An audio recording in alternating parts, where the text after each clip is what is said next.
is down, what's left is right. Chasing stars and holding you. I can't see the end, but we'll see it through.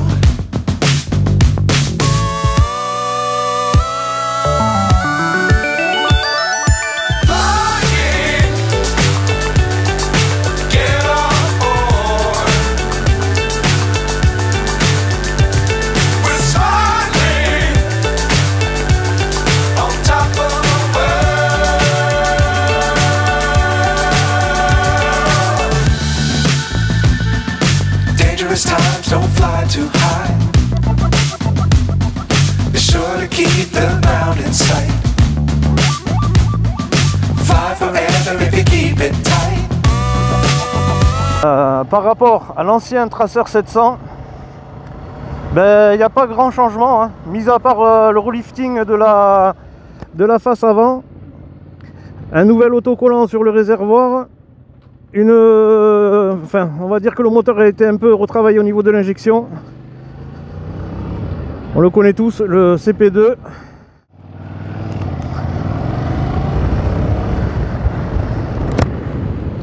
Alors au guidon de ce Tracer 7, on s'y sent très bien. Donc la position toujours droite, hein, puisqu'on est sur du sport touring. La position droite, la selle, elle est assez confort, assez large. Ça c'est cool aussi. Et alors ce qu'il y a de super bien là sur cette moto, c'est l'agilité de l'ensemble du châssis. Elle est très agile cette moto. Elle se met dans les angles, franchement. Bon, son poids 196 kg, donc en roulant vous le sentez pas, mais à l'arrêt pour la déplacer, bien sûr, c'est pas un poids plume, hein, c'est 196 kg, donc ça reste toujours du poids à déplacer, mais bon. En roulant par contre le poids très bien réparti.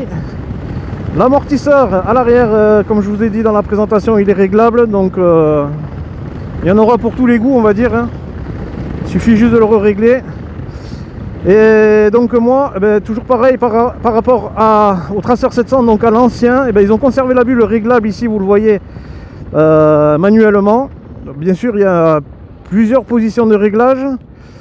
Le truc c'est qu'elle n'est pas assez large par rapport au Tracer 7 GT qui a une bulle beaucoup plus large et beaucoup plus haute. Celle-là vous offrira une protection, on va dire minimum, hein. Toujours pareil, même comparé au 700, à l'ancien vous avez toujours ici le vent qui vient un peu taper sur le casque. Donc ce coloris rouge aussi, moi j'adore ce coloris, il fait ressortir les détails de la moto. Le cadre en finition noire, ça c'est sympa, enfin cette couleur elle est belle, hein, quand même, c'est le rouge de chez Yamaha. Donc c'est sympa. L'écran LCD avec le bouton de direction, enfin de manipulation pour aller dans les modes, il est bien placé. En revanche, les petits boutons ici sur le Komodo, je les trouve encore un peu petits. Donc vous allez les chercher, mais bon, c'est une question d'habitude. Et bon, comme le Tracer 7, comme la R7, cette moto est dépourvue de toute assistance électronique. Seul l'ABS est présent, mais il n'y en a pas besoin de plus, hein. Franchement, il n'y en a pas besoin de plus. Alors, vous voyez ce que je vous disais, voilà, la bulle vous envoie le vent sur le casque. C'est le seul petit défaut que je trouverai sur la moto. Franchement, c'est le seul, hein. C'est le seul, et peut-être, allez, je vais chipoter un peu, mais l'échappement, bon voilà, l'échappement il n'est pas joli, il faut être clair, hein. J'aurais aimé que Yamaha le retravaille, qu'il soit un peu moins grossier cet échappement, mais bon, pour le passage à l'Euro 5, voilà, il a fallu mettre un catalyseur, il a fallu l'intégrer, donc ça va vous chauffer un petit peu la jambe du côté du catalyseur, mais bon, bref. Bon, le CP2 toujours volontaire, il n'y a pas de problème. Là, il n'y a aucun souci. Il est coupleux, ce CP2, hein. De toute façon, on le connaît maintenant par cœur, hein, ce CP2. Pas de souci là-dessus. Ces 73 chevaux sont bien présents. Il y en a assez. Voilà, poignée dans l'angle. Ah, ça répond bien, hein. Ah ouais, ouais. Ah ouais, ça répond bien. Les pneus Michelin au top. Ça reprend bien. Ça se faufile bien dans la circulation. Voilà, par contre, ça génère cette bulle. On revient là-dessus, mais ça génère un peu des vibrations devant. Voilà, le guidon qui... Ben, ça bouge un peu devant, mais bon. Le Tracer 7 GT, par contre, en revanche, lui, pas de problème hein, au niveau de la bulle. Pas de problème. C'est vrai que ce relifting 2022, ben, moi j'aime bien, hein, franchement. J'aime bien cette moto là.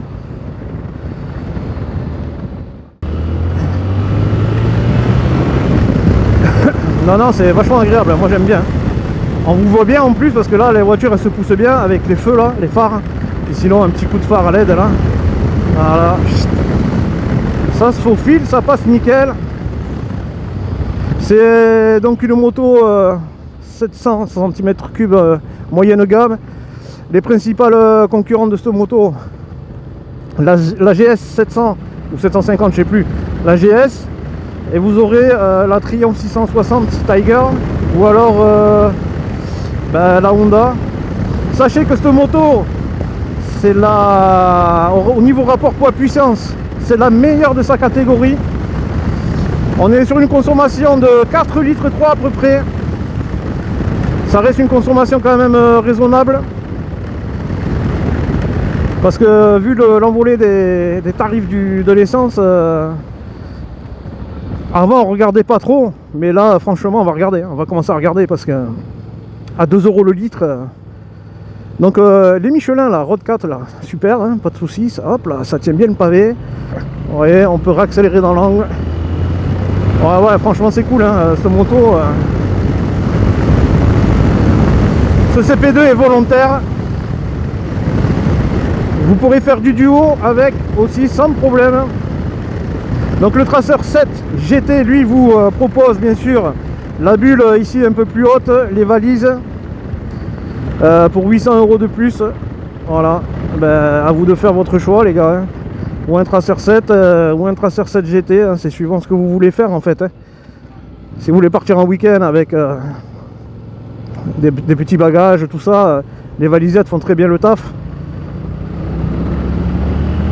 Ah, j'aime bien moi ce moteur CP2 là sur ce Tracer 7, franchement c'est volontaire, c'est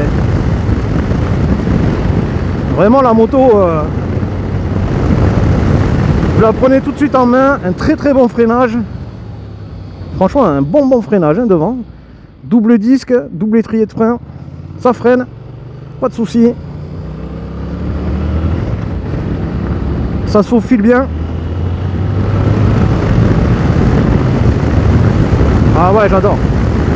J'avais aimé beaucoup le Tracer 9 GT. Et là, j'avoue que celui-là, ils l'ont bien retravaillé, hein. Franchement, c'est cool, hein. On peut prendre de l'angle, hop. Hop. Ouais. C'est une bonne moto. La position, elle est droite. Vous aurez pas mal au dos. Ça, c'est cool. Ça, c'est vraiment sympa. L'écran LCD est très visible avec le rapport engagé.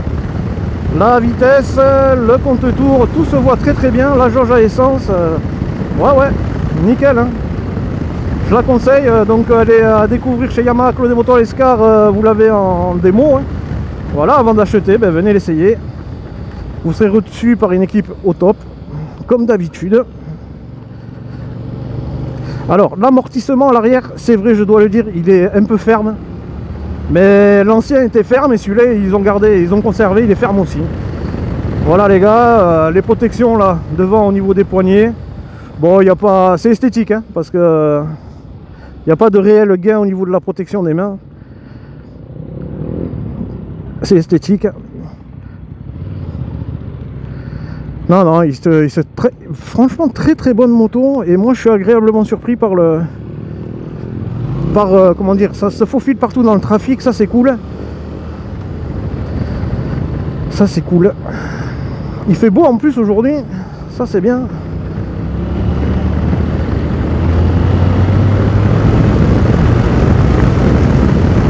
Ouais. Il répond super bien ce CP2, franchement. Hop là, on va ralentir un peu, mais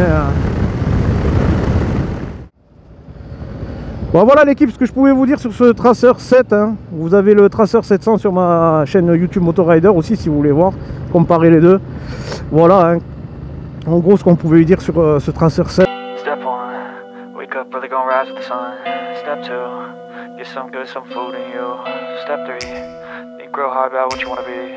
Step 4, fuck everybody, just do your thing. Wake up, today's gonna be a good day. Wake up, today's gonna be a good day. Wake up, today's gonna be a good day. Wake up, today's gonna be a good day. Wake up, today's gonna be a good day. Wake up, today's gonna be a good day.